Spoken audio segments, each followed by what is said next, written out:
Maybe. Hey, we're live. Yay! Here we are. Amazing. Hey, everyone.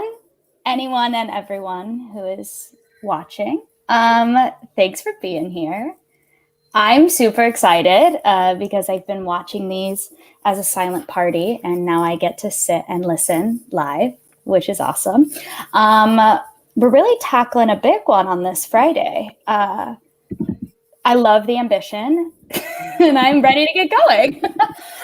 Okay, so let's just go around and introduce ourselves. So my name is Taylor O'Toole. My pronouns are she, her, and I am a member of Actors Equity Association. Who wants to go next? Elizabeth, go. All right. Hi, folks. Excited to be here. My name is Elizabeth Ramirez, she, they. I am the Boston liaison delegate for the convention, and I am also the Boston liaison. Oh. I am Ruth Eitmiller.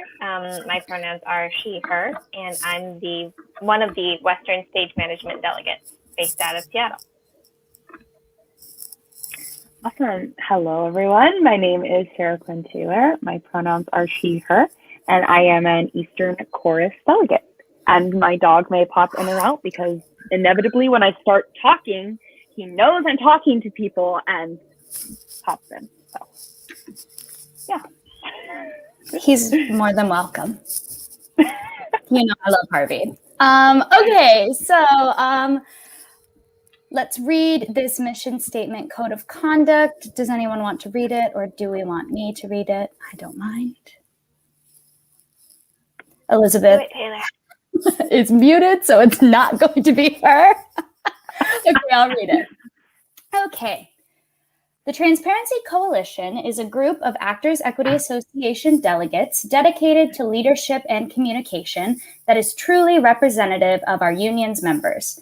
We're bringing the discussion of convention resolutions and amendments directly to members through a series of live discussions, allowing members to ask questions and express their support or concerns in real time.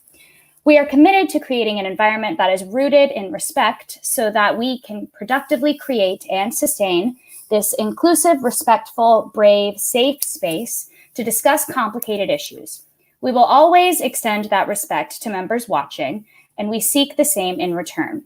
What we ask is that both the members engaging in conversation with us and the delegates themselves hold these two agreements. 1, speak from the I.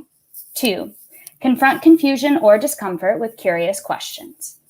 While we are happy to engage in constructive debate, we view harassment and discrimination as a clear threat to free expression and participants' safety, and as such, they will not be tolerated. We ask that the members who engage with us give us the grace to say, I don't know, or to get it wrong sometimes. We bring you this series of convention conversations not only to have meaningful dialogue with current and future members, but to learn more ourselves about the important policies of our union and to enhance our ability to serve as trusted liaisons for our fellow union members. So there's that.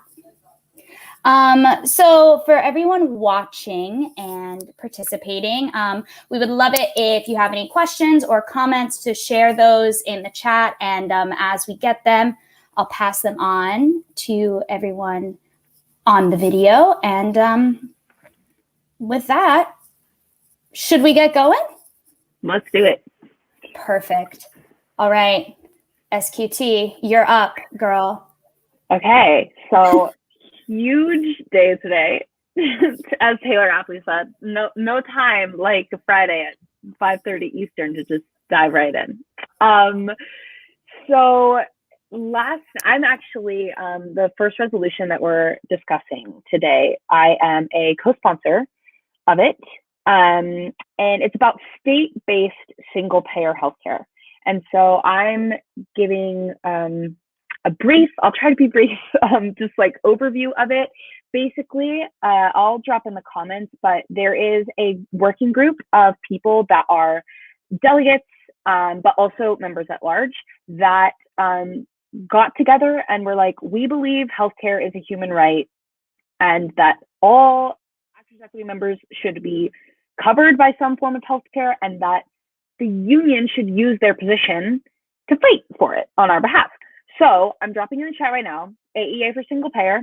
And so I'll make it brief because you can find more information there. But essentially, right now, Actors Equity Association, I believe in 1991. Oh, now you're going to get me with these dates. Katie Young's going to see this. Yes, I was right. 1991, Actors Equity Association passed a resolution, and then it was reaffirmed in 2007 to, quote, support and participate in the formation of a national coalition of labor organizations, healthcare suppliers, and public interest groups, the goal of which is the adoption and implementation of a single-payer, universal, comprehensive national healthcare plan. That's a lot. Basically, they're just saying, hey, the union agrees with this. Healthcare is a human right. We want a universal single-payer healthcare system. What this group that I'm a part of is working toward is, more likely than not, as history has shown, things pass on a state level before they pass nationally. So it's like, hey, and right now, the New York Health Act is great, and we have a veto-proof majority of Democrats in the New York State legislature. Governor Newsom of California has come out and openly supported single-payer legislation. There are 18 states across the country that have either in the past single-payer bills in their legislature or currently. So it's, and with COVID and literally a pandemic and healthcare for a lot of people being tied to employment, and us seeing a huge number of people losing their healthcare in the middle of a pandemic, there's also federal bills in the House of Representatives and the Senate. So what we're basically saying is, hey, Actors Equity, you already support this nationally. Let's be proactive about this, and in the rooms of these state legislators, making this happen. And I'll speak super fast to some of the pushback we've gotten, rightfully so. And I think the hardest part about, especially the healthcare chunk of this that we're going to talk about, is so much of it we don't know, which is like so hard to work with because it's a bunch of hypothetical situations, and it's a bunch of like actuaries running numbers and data, and like, if this happens, this, but if you change this percentage, then this. Like, it makes my head spin, and we have really, really smart people on our research subcommittee that explain it to me. But essentially, the pushback that we got was twofold. Essentially, they're like, people have been like, well, what does this do to the Equity League Benefits Fund, right? Like, and right now we know that these are 2018 numbers. Only 18 to 20% of Actors Equity members qualified for healthcare. 12 to 14% opted in. So some people don't opt in because they get coverage from their partner, or what, host of reasons. So that 12 to 14% number is like, we want it to be 100, right? Like, regardless of how we get there. So the interesting thing to me is questions that we've gotten of like, how would this impact the Equity League Benefits Fund? How would this XYZ? Again, we're like, we don't know. But the thing that excites me most about this resolution is that it's about proactive versus reactive leadership. And there are historically, with any legislation, which I feel like will repeat this theme, like labor unions are on the forefront of like advocating for humans in general. So if you look throughout history, labor unions with big pieces of legislation that pass, labor unions are there. And admittedly, across the single payer healthcare, Medicare for all group of people all over the country, there's a lack of labor union support. not necessarily with the New York Health, it's like kind of spotty, but overall, Pramila Jayapal, who's the sponsor in the House, has come out and is like, we don't understand why labor unions are like, have you read the bill, or are there things in the bill you want us to change? Because everything's negotiable, right? So the super cool thing that I think, at least, is that if this resolution would pass, then Actors Equity has the opportunity to be in the rooms and sit down with different state legislators and say, hey, our career is very, I'll use this quick example. Richard Godfrey is one of the authors of the New York Health Act. And a few of us, just as like activists, sat down with him to try to explain, like, okay, but if I'm on a tour, I live in New York and I booked the job there, but the company's in Maryland and I'm also in a new city every week. So like, what happens if I have New York single payer, but I need to go to the doctor in Arizona? Like, and I go, that makes sense. And he said, well, career doesn't make sense, but it's a living. Like, so we were like, that. So, but that's like, especially in this new vein of virtual world and remote work and everything else, there's a lot of people, and not just people in our industry, that can benefit from guaranteed healthcare that's not tied to employment. So being able to sit at the table with these people, like, hey, if you change this one word or like this one sentence, it could really help us. I think is a huge asset. Okay, that was longer than 5 minutes. I'm sorry, I get really excited about it. But yeah, you can go to our Instagram and check things out. We have community renewal meetings each month where we just open up a big Zoom room and let people pop in and ask their questions, because there's a lot of them. And stuff's always changing. So yeah, that's all. I thought that was a great overview, honestly. Yeah. I know it's like a super big topic, but I wonder, Sarah, if you could do like a 2-sentence version explanation of like, what is single payer? That's a phrase that like we use a bunch, but. Yes, I can. So essentially, the term that people prefer to use when speaking about this particular thing is universal guaranteed single payer healthcare. And that's for a lot of marketing reasons. And, you say Medicare for all and people are like, socialism, like there's always reasons for it. But essentially what it means, and the biggest misconception, is that these types of systems, like a Medicare for all system, just means Medicare for everyone. The cool thing about all these different bills, including the national bills, is that it takes that system and makes it better, improves it. So essentially what it means is that all of the money is going into one big fund, the single pot, that then is paying for healthcare nationally for everyone.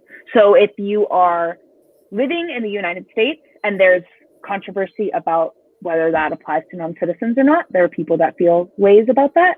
But generally, like if you are living in the United States, you have healthcare and you can go. I could talk about this all day because I just read this super nerdy book. But essentially, if anyone wants to read it, I'm going to drop that in the chat too. It's called Medicare for All, A Citizen's Guide. And it's very like easy to read and middle of the road of just like, what is this, with like, these are things we don't know. I think it does a really good job of like being level-headed and being like, we need to address this. But essentially it means that like you're going to the doctor, and I could talk all day about the preventative care and like the medical costs of surgeries and stuff that could be prevented by just comprehensive care in general. And the book also does a really great job of explaining like, this is a gender justice issue. This is a social justice issue. This is a racial justice issue. This is an ableist issue. Like, it runs the gamut, but it's the idea that, like, if you're a human, you need healthcare. And whether we pay for it with taxing these percentage or everybody pays a little bit more, but that means that you have no surprise bills because your insurer's trying to bill this person and this, I mean, it literally makes your head spin. But the idea is like, hey, I'm a human, and if I need access to any type of healthcare, I can access that and be able to afford it. The piece, Okay. if I can jump, I love. Yes, please. The piece of it that I love is it's the way it can work is very similar to unions, where we have, because currently one of the things that people like to yell about when we talk about, single payer is, but insurance is so expensive. Medicare, medical costs are so expensive. If we gave them to everybody who needed it, we'd go bankrupt. Well, currently medical costs are so high because you, Ruth, have to go negotiate with an insurance company to cover you, and that insurance company then goes and negotiates with the hospital to say, like, how much are you charging for whatever. Whereas if we literally collective bargaining of everyone and gave it to like a higher federal power, and they could say, well, we will pay you X amount of dollars for like this type of x-ray, because that's what we have determined is a fair price. And there's not a lot of like, well, I can go over here and get it a different price. Like, it's the collective bargaining solution to say, we're going to get fair prices for this, which means that everybody can get it. Yes, that. And actually, it's interesting because the biggest supporter of the legislation, state and nationally, is actually the nurses union. Because as you see hospital systems and insurance systems and medical systems consolidate into just a handful of it's literally systems repeating itself. It's like exactly what Elizabeth said. Like, as you see this consolidation, then nurses have like, oh, well, I could work for this person that's actually this huge corporation, or I only have like two options. But that's also if you're in a big city, right? Like if you're in a rural area, it's not just like a health issue, it's a care issue. And and the coolest thing too is that there are a lot of scary things about consolidating something into an entity that is one thing, I think, that holds so much power. But the cool thing is that just administrative costs alone, like what Elizabeth was talking about, in terms of the time that doctors and offices have to call all of these separate insurance companies and then say, oh, okay, well, if this person has Cigna, then I can charge them $500 for this x-ray. But if this person has Medicare, I can only charge them $250. So I'm going to try to get like a couple more of these clients, but all four of us could have different insurers and walk into someplace and get care and be charged for separate things. Like, no, it is the wild, wild west. So the cool thing is, like, Medicare or government structures in general have lower administrative costs. So if you want to get super wonky, if you break down just how much savings would happen from, like Elizabeth is saying, like making the stuff standardized essentially, and like making it so that doctors can have more time in the room with their patients talking about options versus like needing to kick them out the room because they're gonna have 8 minutes of paperwork and then they have their like, it's like a quality of life thing that gets me super jazzed. Can you tell I read a whole book about it, Ruth? Okay, I think we've underestimated. Yeah. What'd you say? Nothing. We can move on. We have other things to talk about. I'm literally typing the title of the book into the chat. There are two questions that I think keep coming up. And that's not to say, obviously, I'm a huge fan. But I do think they're questions that I want to have a good answer for when people are like, but what about? And it's what you raised before of if New York has, if I have insurance through New York, but only in New York, what happens if I need to leave, if I don't have an insurance plan that covers me federally, if we're supporting state-based? Because I think that's the thing that the resolution is getting at, is not just supporting Medicare for all or universal health care on a federal level, but supporting it in state-to-state fights. Because that's, similar how this is happening the same way legalizing marijuana or gay marriage or all of these things, where it's not happening blanket federally, it's happening state by state, and then there'll be a tipping point that will happen federally. And it's, once we're there and it's federal, life is like grand. It's this transition period that's like genuinely a little rocky. And so there's the question of, where do I get my healthcare if I leave the state?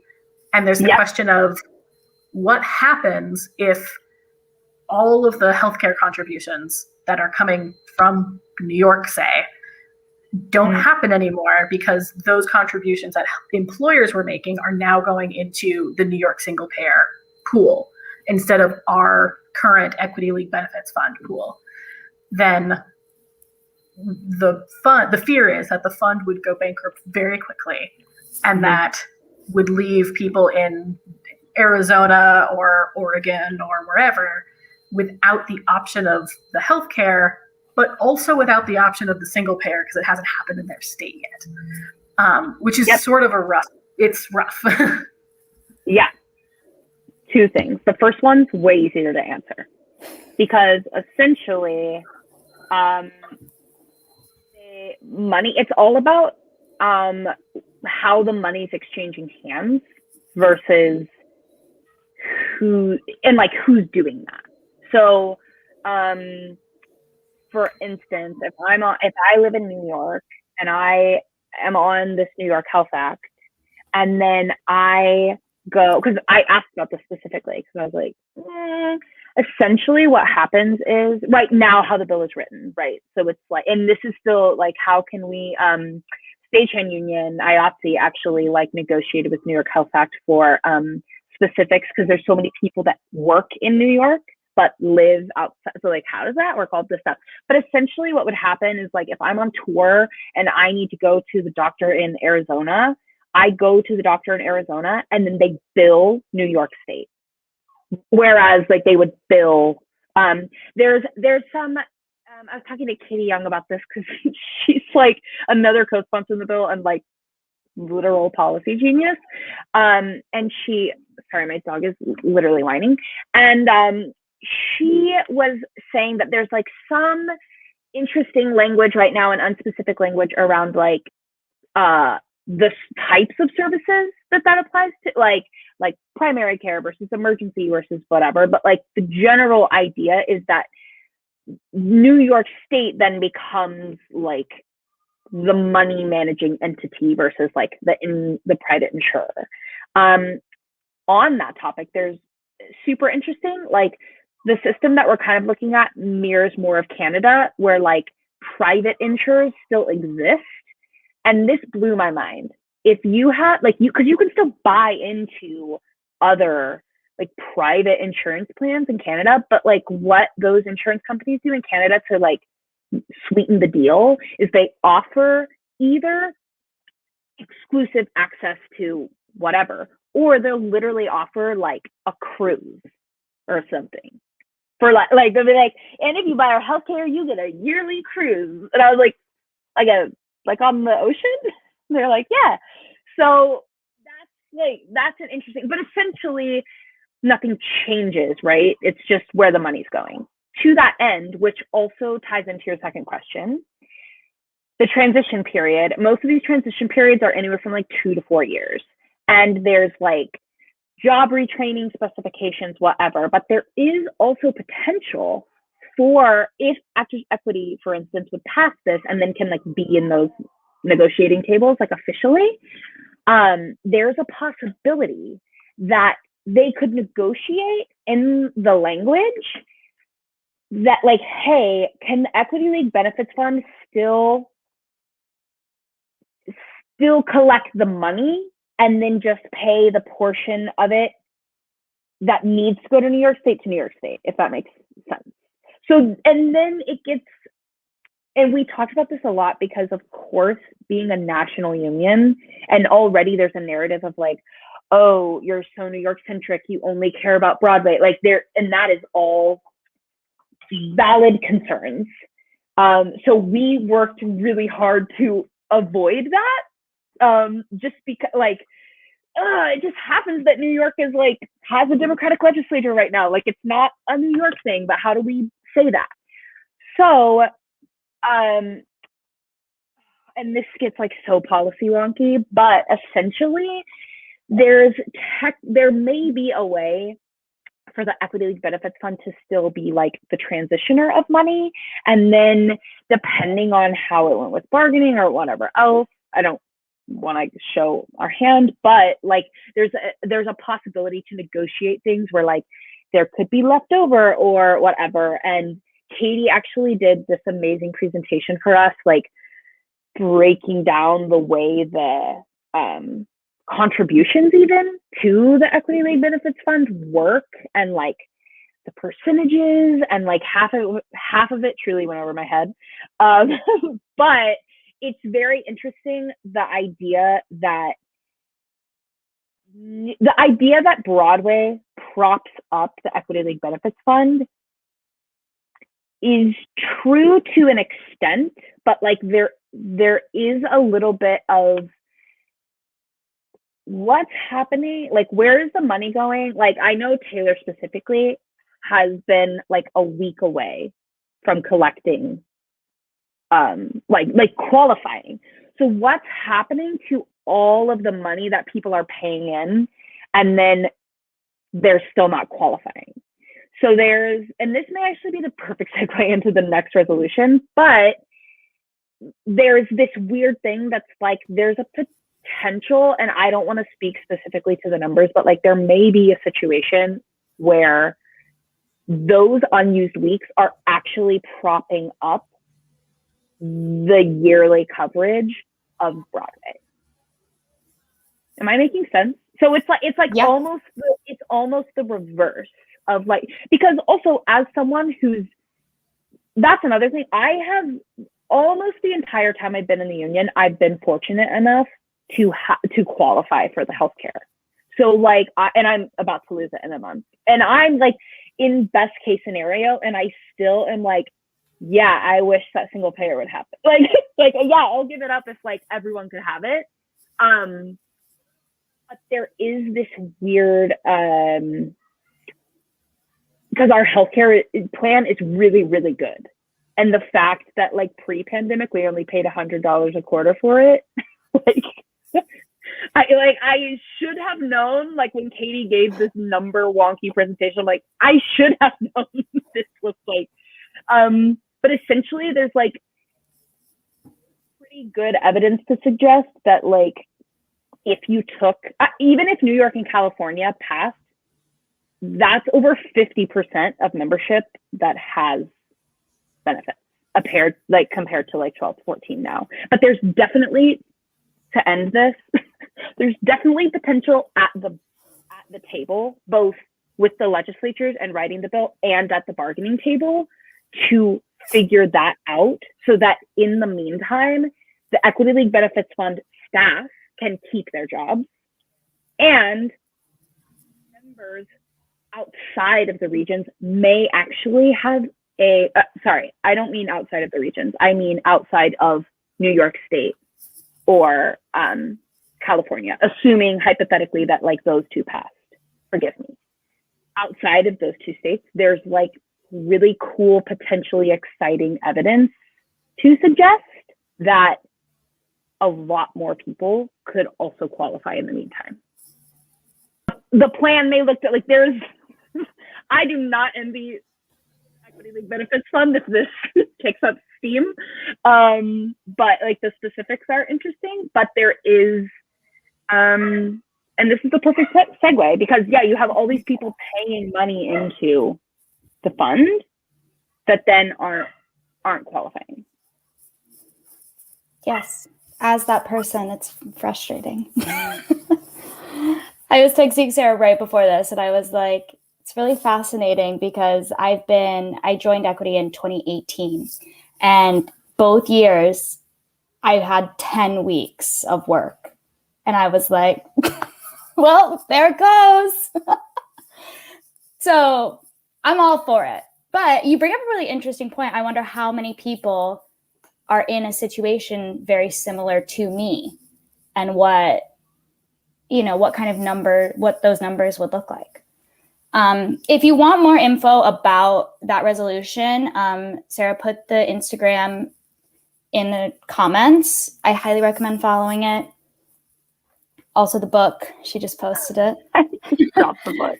Drop the book, she said. Read it. Okay, let's move on to our second resolution of the evening.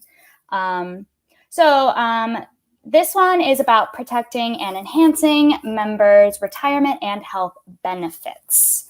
Does anyone feel comfy kind of explaining what it's about, what it's trying to do, anything like that? I can I give feel a like super quick Elizabeth. overview. Oh, good, Ruth. Yeah. Oh Yeah, yeah, Ruth. Elizabeth wants to. I was Okay, muted. great. Go for it, Ruth. All right. This is a much shorter targeted resolution. So just to recap, Equity League Trust Funds is fully separate from Equity itself, right? Those are two separate organizations. But the Board of Trustees for Equity League is currently made up of half appointees from Equity and half appointees from the Broadway League.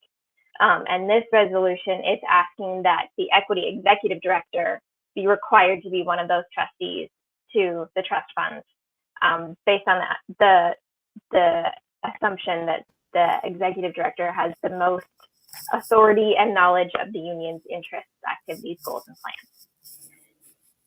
So it's pretty straightforward. It's just asking that Equity's Executive Director be one of those trustees. And we already kind of touched base on this like before we went live, but Richard Topol wrote this resolution. We've been in close contact and he couldn't make it, but we have a plan, like we have a call scheduled, because I'm curious about this only because of the fact that it's suggesting the executive director versus the president. And I'll explain. Through my limited understanding of the research that EA for Single Payer has done, the Equity League benefits, because full transparency, I'm the person that like would get frustrated at my insurance, and then someone would be like, that's not actually the union. And I'm like, I don't know what you're talking about. They both have equity in the name, and like, I'm pissed. So when delegates could run, I was like, I'm going to stop being pissed and try to figure this out. Here we are. So it's like the Equity League Benefits Fund exists separately because, without getting too wonky, there are laws that require them to be separate, basically for like conflict of interest and like transparency reasons, right? Like you don't want hands dipping in the pot, whatever. It gets a little confusing because then like the board is made up of members and producers, so it gets like a little hairy, and I think that's where it's not always helpful to just be like, you don't mean the union, bye, like, and skedaddle. But I'm interested because the executive director is a paid staff position, whereas council, the president, is elected by membership and receives $0. So like Kate Schindel, literally you see her everywhere, $0. To be clear. And you can take that in a bunch of contexts. But I'm interested, this is legal. I don't know. So, I believe, and someone will have to fact check me. I need we need a producer. I know we need like a live real time. I believe that Mary McCall was a trustee previously, and stepped down because she. Okay. So this is making her be put back. Oh. Interesting. That's interesting you say that, because I knew that presidents past had also been trustees. Interesting, Elizabeth. Can I ask an interesting question that maybe is dumb that someone knows? There are no dumb questions. Who appoints these trustees to the health fund? Like, do we vote for them? Because I have never, so I would assume no. Sure, I can answer that. So the answer is council does. Great. Council, whenever a seat, one of ours, obviously we don't get to elect the people that the Broadway League puts on their half.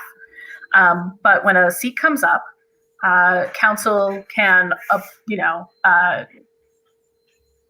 I forgot how to speak words. Like a candidate would come up and they'll debate and then vote. And that person can be a counselor, that person can be a non-counselor, that person doesn't even technically have to be a member, which is how Mary was previously, I believe, if I remember correctly, was previously. So like we could possibly hire like a professional trustee person to go be our trustee. Or we can say we want members to do it because they're the one, it's their health fund. They're the ones who are going to be like the most invested in getting things that are beneficial for them. It's why people have said like, we want good representation of members. We want it to be, not all old white people on this, because we want people who will fight for like, not having pregnancy discrimination and making sure that like trans health care is covered. So we want good representation in our trustees. Michael Dotson coming in here with just a confirmation council backup. Clay Blackwell coming in here with talk to people, not talk down to them. And I agree with that. It's interesting, Elizabeth, that you say that. And I've never understood so much about the Equity League Benefits Fund since I've been working with this group. But that's actually come up because we were talking to a former trustee who since is no longer there, but they were expressing it is this interesting dynamic, right? Because technically you have these two entities coming together, but if one half of the entity has been there for so much longer and understand, I mean, just in our limited talking of this, like, it's so confusing. So it's like, if you have too much turnover on one half or the other, then the power balance is shifted. And this actually came to light for me with the pandemic when our quarterly premiums were changed. And I remember Kate sending an email saying every single one of our AEA trustees voted no to this. And I was like, then how does it happen? What do you mean? Like alarm bells went off, so, but it is this interesting balance because it's like, and like Clay was saying, like talk to people, like if you get new people in there that can bring these, like there's so much education that has to happen too, because and I think, I'm not going to start a TED talk, but like, I think in the union in general, like there's so much education that has to happen because like, what amazing value could we have to diversify this group, but they're going to need a lot of catching up really fast. And it's not to say that they're not capable of catching up, but it's like, are you presenting these people with not only the opportunity, but then also the opportunity to succeed? Because it's a lot. It's a lot. I mean, but even in like the like trying to learn beforehand about this, it's like, it just is so much information that gets overwhelming super fast.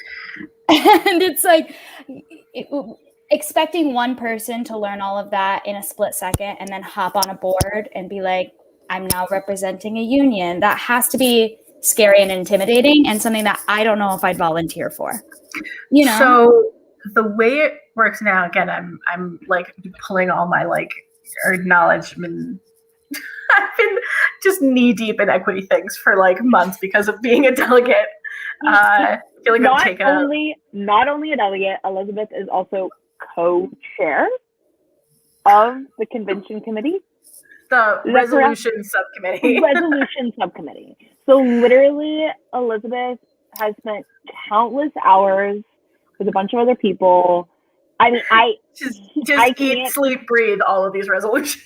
we had over 120 resolutions that are like all these were us, and Elizabeth and the rest of the people on their committee literally combing through these, like fine tooth comb, making sure they're legal, making sure like getting people to merge, getting people to talk. But to our thing, it is possible. Michael's beating me to it. Damn it! No, say it at the same time. Say it at the same time. A lot of people who become trustees, as far as I understand, will observe for a while first to get exactly what we're talking about, is get up to speed. And so it's good to have like a deep bench of people who are observing, people who are just watching. It's the same way that honestly, like my number one when people are like, I don't know how council works. I don't know how anything works. Just go observe. Just go watch. Yeah. Like you put it on in the background while you're writing emails, put it on in the background while you're eating lunch. Like just listen to it happening, because then when it becomes time, you're like, oh, I actually have opinions about a lot of this. Like I've figured it out. Right. And so the more people that we can get to be observers would be incredible. Yeah. That also happens with committees as well. Like a lot of times, like, hey, observe this committee. You could speak and offer your opinion, but like you can't vote or whatever. You know, there's like a training wheel process, if you will. Yeah. I want to make sure we give enough time to the second half of this slash. That's what I'm thinking. That's what I'm thinking too, because Elizabeth is here and wrote literally. And this is so fascinating to me because I had no idea this committee existed until 3 hours ago. So, and you know, like searching for anything on the equity website is frustrating to say the least. So let's talk about public policy and the resolutions surrounding that. Elizabeth, would you like to take that away? Yes. All right. I'm just trying to see. Are we talking about the national public policy? Oh, goodness. Let me pull up my little agenda. Because there are two. I wanted to talk about yours.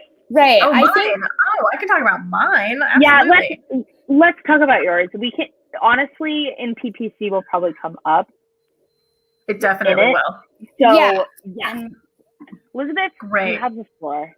Excellent. So I have a resolution called Political Advocacy and Action. And it's basically we're dipping our toes into the political pool. We, done some presidential endorsements very recently, and that's great. But we are, I think of us as a small but mighty union, but like our political arm is not super strong right now. And it's twofold. This resolution seeks to do two things: make our political arm stronger across the board and focus it on where we can be more effective, which is state and local races and politics. Because, getting the attention of the federal government, that's a high bar to clear, but getting enough local members to get involved in like the Boston mayoral race is way more achievable. And if we have candidates out there who are interested in talking to us, seeing what arts workers need and seeing what our members can benefit from, we should be doing that as much as humanly possible. So this resolution seeks to increase the number of endorsements across the board and specifically look to our members for insight on their local politics so that we can also make endorsements at state races, local races. Give me a city council race and I was trying to figure out like Phoenix, Arizona. Like, let's go, let's do it. Yeah. It additionally would, make sure that how you get an endorsement is more obvious. Telling members how to recommend people for endorsements is more obvious, so that it's not, because right now the process is like, it technically exists, but I could poll a lot of members and I don't think a single one would know where to begin if I said, how do you get somebody an endorsement? I have no idea.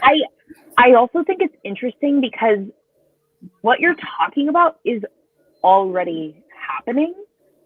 Well, let me back up. Members, especially when we've had 13 plus months of a pandemic to do nothing. And because I think generally I like to think that the majority of our members are like care about other humans more than like your average Joe on the whole. I like to believe that.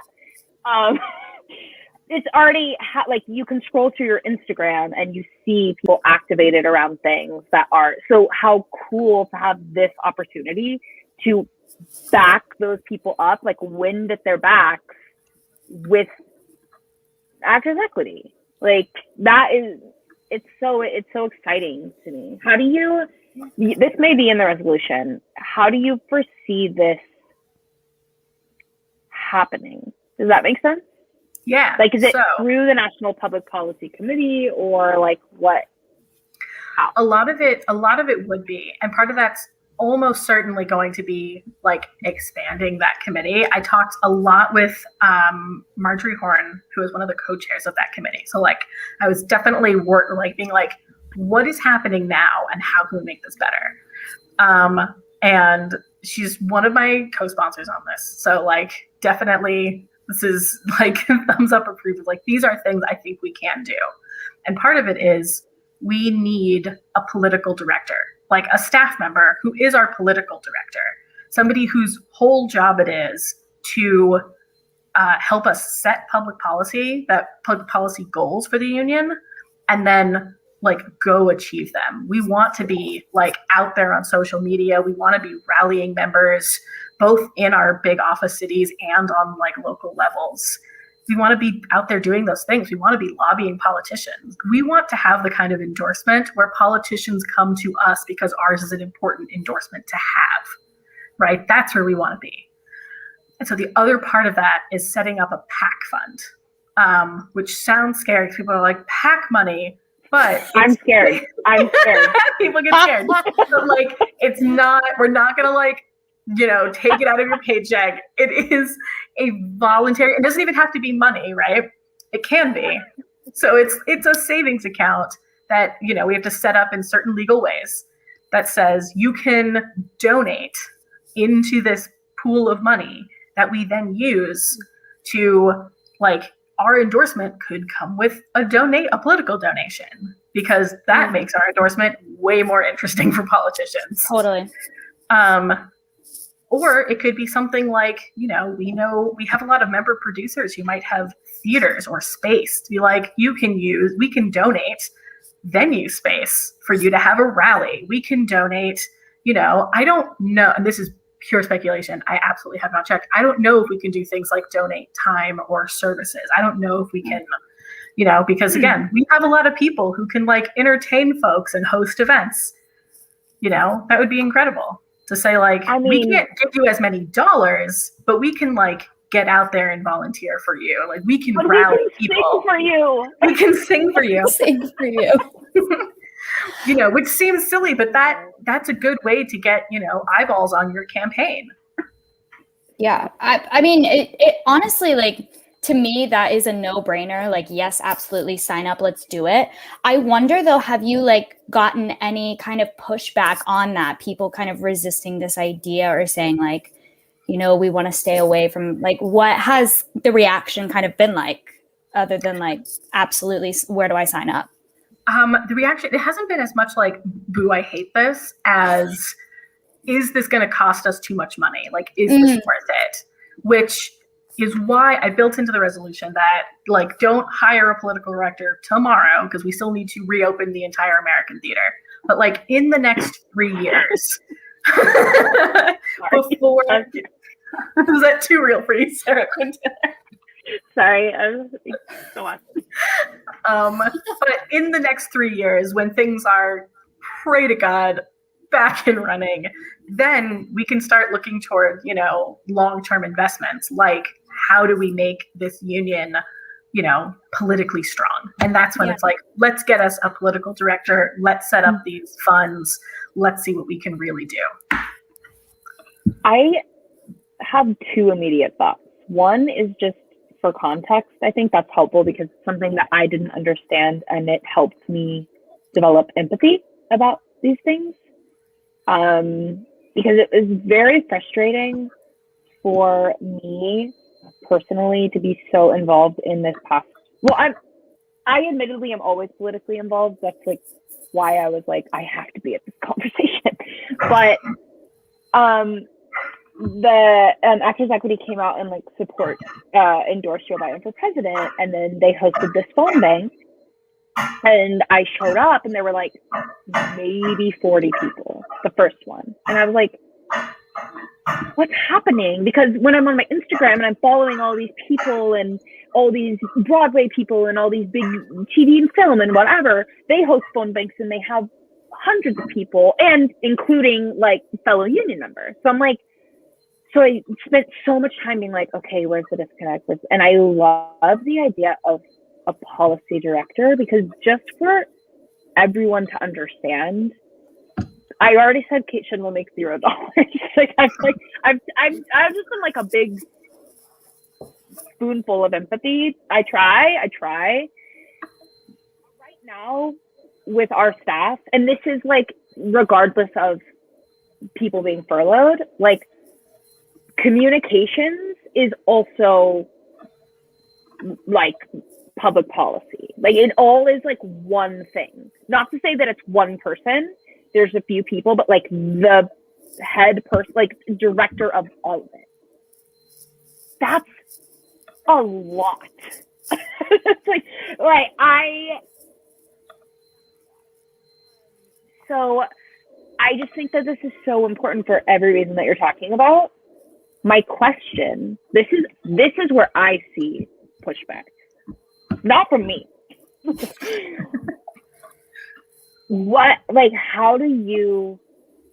There will inevitably be people that are like, we are a national union, you're representing all of us, and you're endorsing blah, blah, blah, and I don't agree with blah, blah, blah.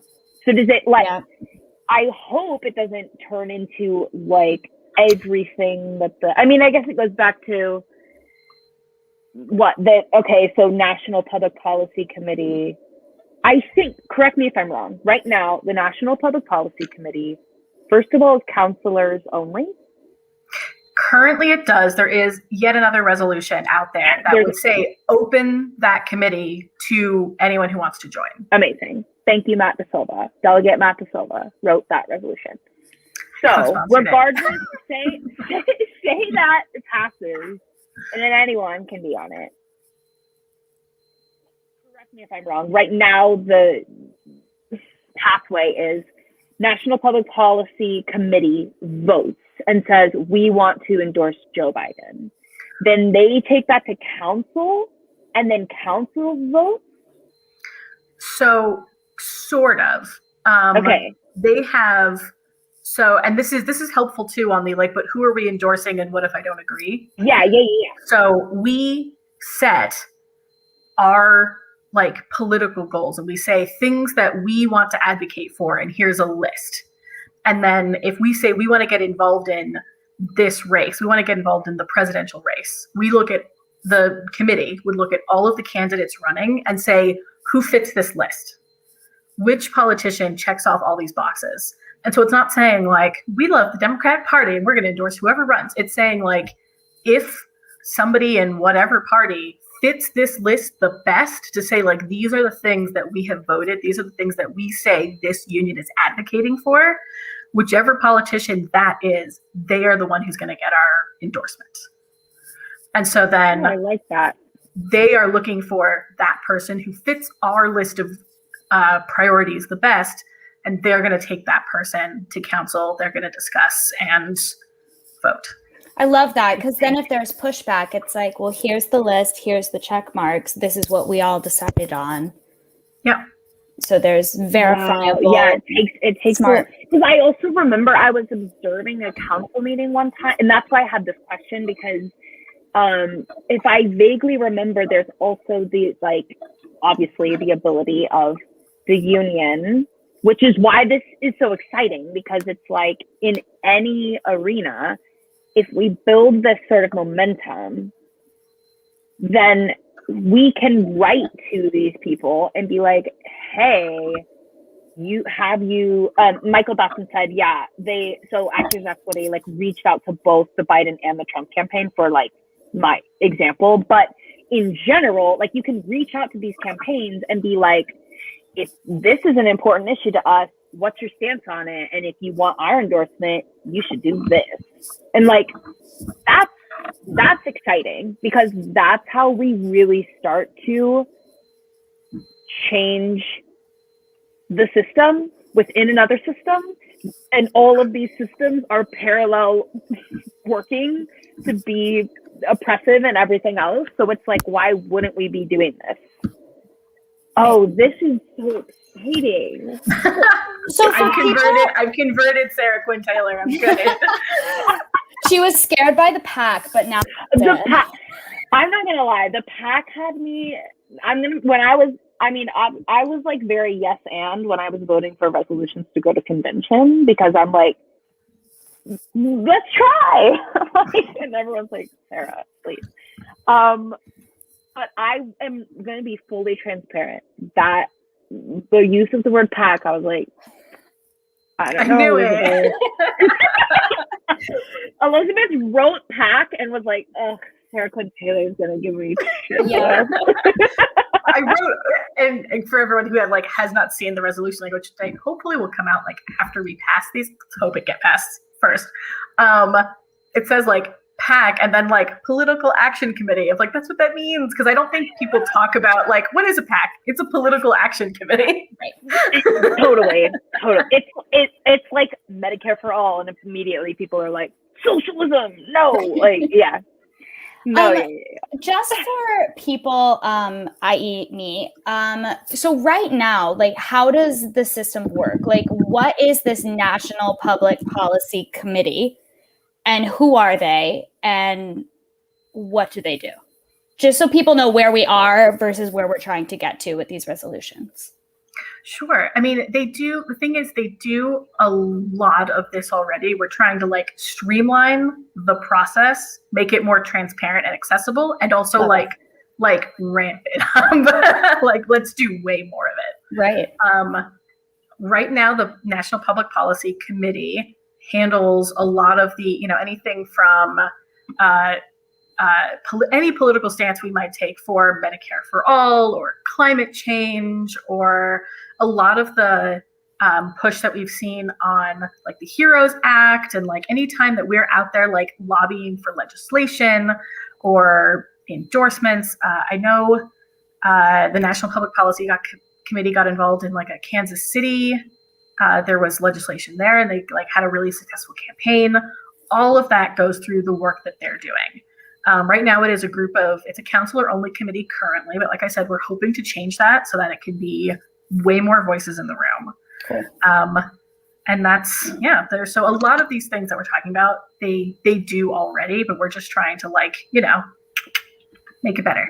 I think just to speak to the strength of how both of these ideas work in tandem, and also the importance of the National Public Policy Committee opening, is this. I know in past episodes already it's come up of the concern about diversity in general in leadership of council and everything else. And so this is just and I know that the union has passed resolutions and said and is actively working to do better.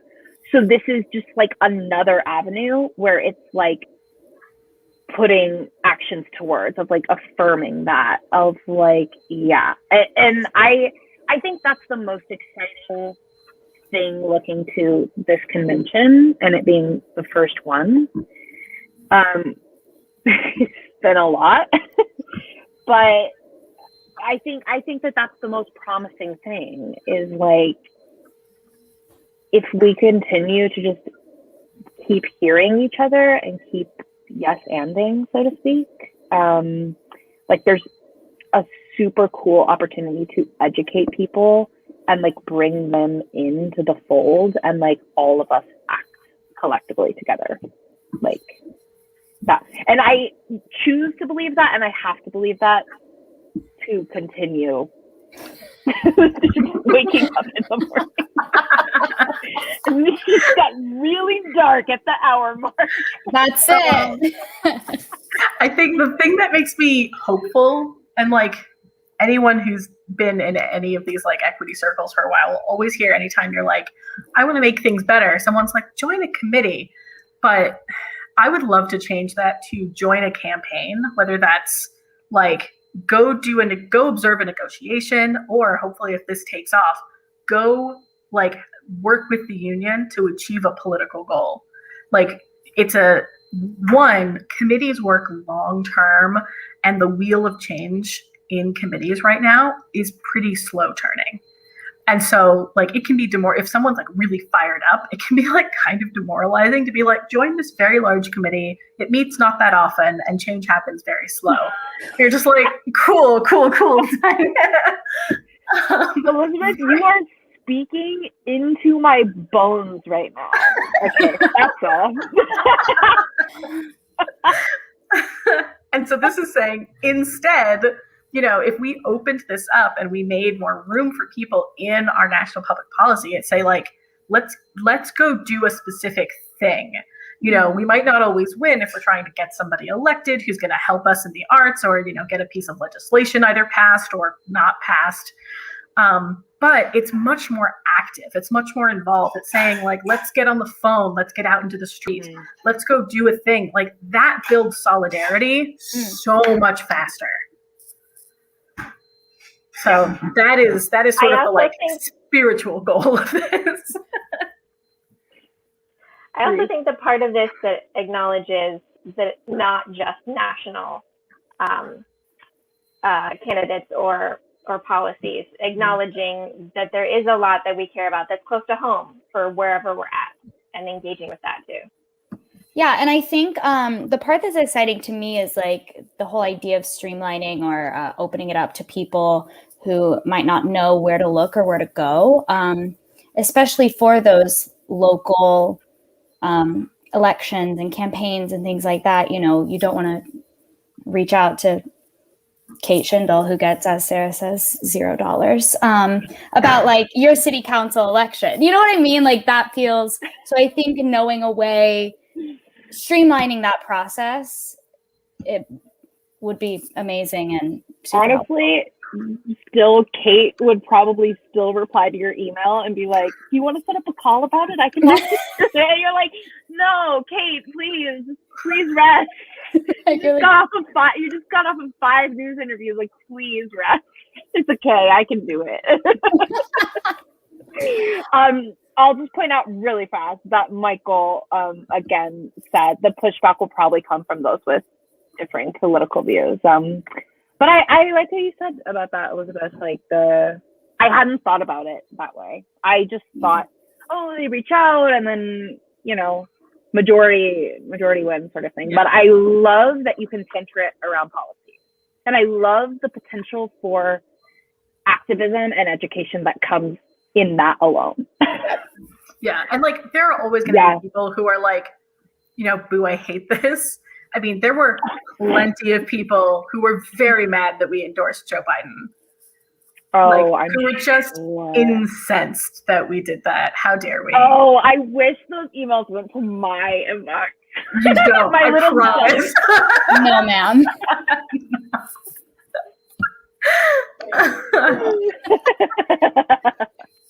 Yeah. I mean, but I think it's important too to loop all of these things together in your conversation. Like, I'm not going to go on a TED Talk because I should probably shut my mouth and like it's past an hour. But I think it's important. Like, the more that these conversations can happen and this type of work can happen, like, you've got my vote. Yeah, I'm not a delegate, but mine too. I support. Okay, shall we wrap it up, everyone? I couldn't come up with a better segue, so that's what we got this evening. Sounds good. Okay, well, honestly, shall we? This has been super illuminating for me. I don't know if it was for anyone else, but I learned a lot. And you guys are doing these every single day until the convention on April 24th. Is that correct? Which is so soon. Yeah. It's coming up. Yep. And tomorrow you have a conversation about chorus contracts and the chorus resolutions that we have, and an actor-musician resolution. So it sounds like it's going to be contract day, which sounds really exciting. And that's going to be at 2 p.m. Eastern and 11 a.m. Pacific. So yeah, I'll be there tuning in. So I hope you guys will be too. Thank you for having me. I've loved being here. Thank you.